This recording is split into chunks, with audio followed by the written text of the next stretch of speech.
Namaskar.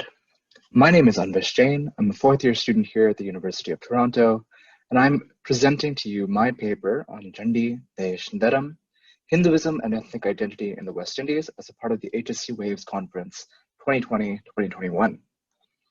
With the abolition of slavery as a formal institution of the British Empire, the demand for and value of labor soared across Britain's 19th century colonies. To meet this growing demand, a system of indentureship was instituted, designed to entice Indian laborers with a contract or agreement called a girmit to send them abroad to locations such as Mauritius, Fiji, South Africa, and various nations in the West Indies. These girmitia, as they came to be known, faced deplorable conditions on the plantations they worked upon, finding that the promise of indenture frequently failed to live up to the reality of the system. On these alien shores, the Indian community in the West Indies protected and preserved their indigenous way of life, adapting it to suit the local environment, even as they were denigrated as people of false religions with strange pagan minds. In the face of consistent repression and the denial of their humanity, first by the colonial state apparatus, and then later by the independent governments of the region, the Hindu community thrived and evolved new forms of religious practice and ethno-political consolidation. In many ways, they were the ideal diaspora, traumatized by this abrupt and sudden departure from their homeland. They sacrificed to maintain their dharma under the duress of long vanvas or exile, just as their favorite Lord Ram did in the ancient epics. Today, Hindu Caribbean culture is experiencing a renaissance, and the Indian fact in the West Indies is thriving not only in the region but elsewhere around the world as the community has migrated to new frontiers. This paper and this presentation aims to explore their unique historical contributions and identity as descendants and practitioners of Vedic culture abroad.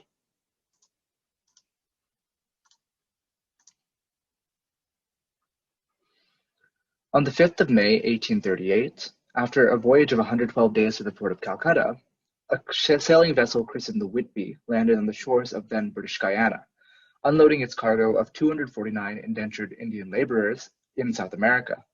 The next morning, another 165 followed on the galleys of the Hesperus. This begins the historical odyssey of the continuous Indian presence in the far-flung colonies of the British Empire in the heart of the Western Hemisphere. From its establishment in 1838 to 1917, the indentureship system transported waves of Indians, principally from the northern provinces of Oudh, Awadh, Bihar, and Punjab, but notably a significant minority from Madras and neighboring areas of the south as well. These laborers were sent to places like Trinidad, Guyana, Mauritius, South Africa, Fiji, and elsewhere, and in each instance, Hinduism and their native faith and religion provided a source of guidance and spiritual comfort in the face of these hostile new conditions. The new societies attempted to reconstitute the patterns and shibboleths of the Indian countryside they had left behind, with several notable exceptions. They were excluded from the mainstream of colonial society, and they came to constitute the old Indian diaspora, one that was traumatized by the abrupt breakage from their homeland and an almost absolute disconnection that would only meaningfully change in the 20th century with mass communication forms. Yet throughout this experience, the teaching of the Vedas, the Bhagavad Gita, the Ramcharitamanas, and various Puranic tales held this subaltern group in good stead. The voyage from India, mainly from the ports of Calcutta and also from the ports of Madras, proved particularly execrable. The conditions were terrible for the people who were transported. Many of them died on the passage over Kalapani, or Black Waters. And this harrowing experience provided a sense of solidarity between the Jahaji Bhais, or ship brothers, and Jahaji Bans, and ship sisters, because of the shared voyage on the Jahaj. The solidarity was compounded by the repetitive nature of their disembarkation in the new country, and it became a moment of common genesis that informed social configurations throughout the Indo-Caribbean. About 80% of all immigrants at the time were Hindus, 15% or so were Muslims, and the rest were comprised of minority tribal, Christian, Sikh, Jain, and Parsi populations. Between 1876 and 1885, the caste derivation of Hindu arrivals in Trinidad has been estimated to varying degrees, varying religious and economic makeups of the Jatis and Varnas. One of the incredible facts about the voyage to the West Indies, and one of the far-reaching consequences for Hinduism in the Caribbean, is the way in which the trials and tribulations of indenture managed to break down differences of jati and varna and producing a more egalitarian Hindu orthopraxy in the process. This shows to some extent that Hinduism does not have to be synonymous with the ills of jati or varna, and that caste do not define Hindu practice. From the depot at Calcutta itself, there was no provision of separate dining or sleeping spaces on the basis of religion or varna or class.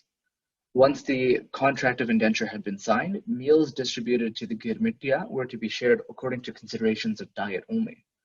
So in the context of such disruption and displacement, Hinduism and the tenets of belief acted as a shared mythology that created and sustained the spiritual endeavors of the Indo-Caribbean people, especially amongst the shared fraternity endowed by the rupture of their Jahaj journey.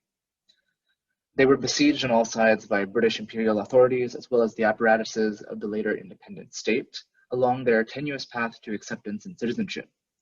Hindus have generally existed at the bottom of the society's ethnically determined status hierarchy, and they have been castigated by national political leaders as a recalcitrant and hostile minority. Yet from all this pressure, Caribbean Hinduism has evolved into a distinct and vibrant tradition of its own. Given the environmental constraints of the voyage, few personal possessions could be brought over in any one individual's Jahaji bundle, as it was called. This usually consisted of maybe some sacred texts and sacred plants and seeds such as the tulsi or holy basil. By the later decades of the 19th century, most Indian settlements would have had basic texts in popular Hinduism, and not many temples were actually built in the first 2 decades after arrival. But as the Hindu community felt a consciousness and identity and a growing comfort and permanence in the Caribbean, mandirs and temple establishments soon followed. Individual Brahmins with religious training and an educated background began their own mandirs, and these often mirrored the established church structures that had already been established and operating in the colonies for a while. In Guyana, particularly, Brahmins and Pandits called their congregations together on Sunday mornings in order to keep Indians from attending rival religious institutions, and they often shared space in the same main streets as churches. One of the problems facing Hindu society at this time and historically was proselytization and attempts at conversion within the Hindu community. And this is something that has been constant throughout the 19th, 20th, and 21st centuries, and much of the Hindu community practice and organization evolved as a response to that threat. Within these mandirs, they would engage in devotional displays, sing Krishna bhajans, and the learned Brahmin would often deliver a sermon or katha. These were typically based on verses of the Ramcharitmanas, and they presented an opportunity for Hindus to begin developing a conscious identity as a social and political people. We can also talk about the place of the Bhagavad Gita in Caribbean Hinduism, and this is complicated by the decline of Trinidad Bhojpuri and Plantation Hindustani as the general lingua franca among the indentured, slowly replaced by the English language. This has presented some difficulties, particularly around the accessibility of Hindu scriptures to younger generations, and this is part of an ongoing debate between various pundits in the region. So stemming from the linguistic divide, there's been a drive among younger educated Caribbean pundits to cultivate an interest in discussing scriptural doctrines for the benefit of Hindu youths attending the mandir, especially in the face of pervasive mischaracterization of Hindu doctrines by critics. Advocates and defenders of Hinduism see the Gita as a kind of ethical reference needed to defend against these misplaced critiques, particularly with regard to the philosophical and ethical revelations of the Bhagavad Gita. Another interesting feature of West Indian Hinduism is the habit of pundits to cross-reference texts in order to explain divine concepts, as they reference a broad strata of Hindu literature. The added element of intertextualism and the cross-referencing of Hindu literature, comparing and drawing lessons from the Bhagavad Gita, the Ramayana, the Bhagavad Purana, various Puranic tales, constitutes a novel and noteworthy formation in the liturgical evolution of Caribbean Hinduism. The Gita has long inspired Hindus across the West Indies to find virtue in karma yoga and to engage in bhakti yoga as a faith community.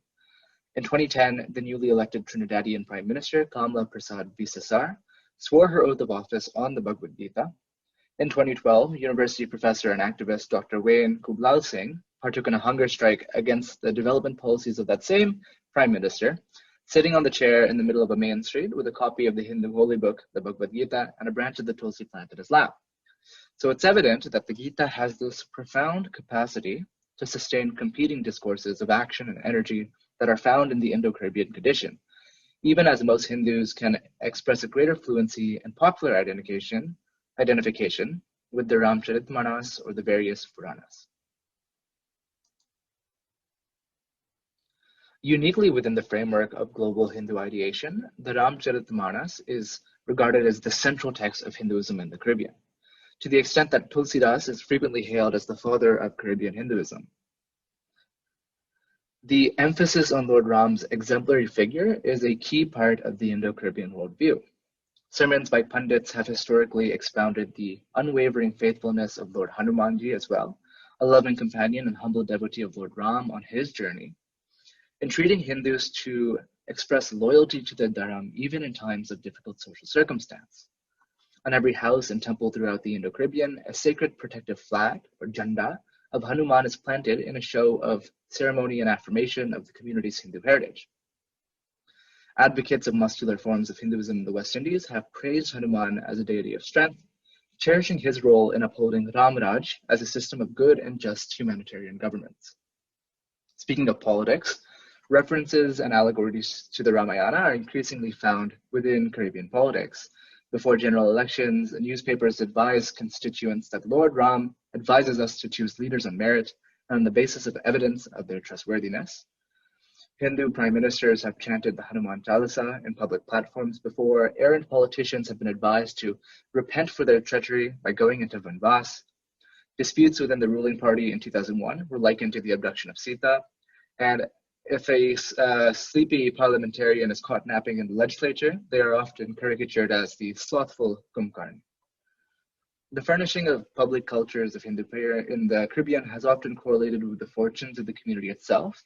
Families host and propagate common forms of Hindu prayers, including pujas, yajanas, and satsangs, centered on devotional ritual worship and the reading of sacred texts. The Vedic traditions of Homa and Havan and fire sacrifice are still followed, and the Upanishadic Vedantic traditions of Jnana Yoga are reified alongside the usual bhakti practice.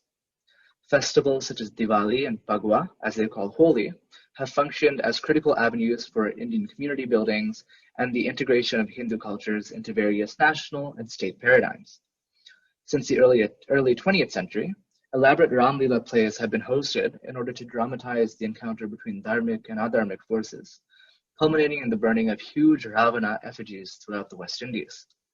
These plays invoke the creative abilities of entire communities, and actors express that they feel proud to be a Hindu, as different troops compete to find new ways of rooting the Ramayana's soteriology within the Indo-Caribbean experience, making Hinduism local. In the face of discrimination and the delegitimization of the Indian social structure, Hinduism survived as a method of resistance and redress for Indian communities across the West Indies. On most issues of governance, education, and race, Caribbean Hindus had to struggle in order to preserve their way of life amid forces that sought to minimize their unique ethnic history. At no point did they waver in that struggle, invigilating a renaissance and revival in Hindu culture and aesthetics that is ongoing to this day. A historical issue that faced the community was the inroads of Christian missionary education that often acted as a gateway and a barrier to further professional attainment, forcing many Hindus to enroll their children within missionary schools. For the most part, however, these efforts at conversion did not take among the indentured and their descendants, though by 1892, nearly 80% of East Indian children who were attending school in Trinidad were in Presbyterian schools. Indian villages had developed their own parallel informal schooling systems based on the pathshalas of their homeland in order to impart cultural and religious instructions, therefore deepening students' attachment to their ancestral civilization. By the 1930s, Hindus agitated to form their own denominational schooling system, and these schools proved instrumental in the modernization of the East Indian population. Hinduism in the region was profoundly influenced by its contact with India, and consequentially with the notion and idea of Indian civilization as a construct to which Caribbean Hindus were equally entitled to as Indian peoples. The visits of emissaries from India were eagerly anticipated and celebrated, and they often served as a catalyst for renewed temple building activity in the region. Public speeches boosted the morale of the Hindus, and indeed, after a buzzing address by a Pandit Mehta Germany in 1929, Hindus walked with a feeling of pardonable pride, realizing that they are the inheritors of a sublime literature, a philosophy unrivaled, belonging to a people whose mission is again to be the torchbearer of the world. In the years before they were integrated into official legal and administrative structures, the population had resurrected the traditional village-based panchayat or council system in order to resolve and litigate communal disputes. What happened in India also mattered to the people here, as the Indian nationalist movement to remove British Empire in the subcontinent enamored the Girmitya and their ilk. Their contemporary heroes were Gandhi and Nehru, and their national song was Bande Mataram. After independence, the post-independence government of India has made it a deliberate policy to pursue outreach with the Girmitya and to promote linkages with the West Indies. These include Hindi revitalization programs, funded trips for youth and elders to reconnect with the motherland, and the recognition of proactive community initiatives. For nearly 200 years of advanced scrutiny by official and imperial authorities, Hinduism acted as a communal glue and a platform for societal advancement for the indentured and their children. Almost every institution of traditional Indic life was subject to fierce scrutiny, including special disabilities in marriage, cremation, education, and access to economic opportunity. In their own words, Hindus have described their faith as in a crisis, as though in a siege. The guns that are trained at Hindus are the television, newspapers, the media, and also policies. Nevertheless, despite all this, Caribbean Hinduism managed to retain its civilizational connection with India, exhibiting aspects of a Vedic pluralism that draws from across the corpus of Hindu texts and scriptures. By espousing a notion of Dharma that has linked individual action and communal identity in a particularly powerful way, Hindus in the region have engaged in a prolonged religious and cultural defense, eventually giving way to the respectful search for integration into civic and national life. The strength of this model is evidenced by its replication in other places where Caribbean Hindus have migrated, reawakening that distinct Jahaji national ethos in new frontiers such as Canada, the United States, the United Kingdom, and the Netherlands. Hindus in the Caribbean therefore present an exemplary case of diasporic citizenship, creatively responding to exogenous environmental and organizational pressures in their history. Their fidelity and devotion is on open display, and whenever their way of life has been threatened, and its values questioned, or its moral teachings pronounced irrelevant to modern society, the Caribbean children of Desh have not hesitated in reminding their persecutors, in their own words, that we Hindus have never failed Hinduism in a crisis. I think there are some important lessons to learn from this historical experience, including the role of youth in propagating Hinduism. Many university-educated youth in the 1970s and 1980s played a key role in bringing Hinduism to a state of legal equality and respect within their independent nations. The role of the community in bringing together public cultures of celebration and sacrifice, including the elaborate Ram Lila plays that really take the devotion and energy of entire communities in order to perform. They maintained their ancestral connection to India, and I think East Indians need to do a better job of recognizing the history of the indentured people as a part of their own history as well, in order to better commemorate their struggles and understand how hard these people fought and sacrificed in order to maintain their culture and their traditions. They fought back against appropriation of their gods and their traditions. They have dismantled unfair critiques of Hinduism using the sacred scriptures and texts, using the ethical concepts of the faith, and promoting a better understanding of Hinduism for Hindus. There's been a distinct emphasis on relating to scripture for yourself and not just relying on pundits or other learned peoples to explain Hinduism for you, but rather to go out and read the Gita, read the Ramayana for yourself, and to be able to relate it to your own condition. This necessitates acting with Dharam in order to defend Dharam and taking an active role in community life. Finally, there's the importance of language and education in terms of propagating Hinduism across generations and ensuring that it remains a vibrant and dynamic tradition. And finally, I believe that Caribbean Hinduism is a modern model for many other diasporic communities, not just Hindus increasingly going out into the diaspora, not just Indians of all stripes and colors, but really any diaspora community that needs a model for maintaining its own culture, its traditions, and educating its youth. I don't think there's any better place to look to than the model of Hinduism in the Caribbean and the Indo-Caribbean people there, who have maintained their connection to their ancestral homeland over the course of 200 plus years. Anyways, that's been my lecture on my paper, Jhandi, Desh, Dharam, Hinduism and Ethnic Identity in the West Indies. My name is Anvesh Jain. This is the HSC Waves Conference 2021. Keep watching. Namaskar.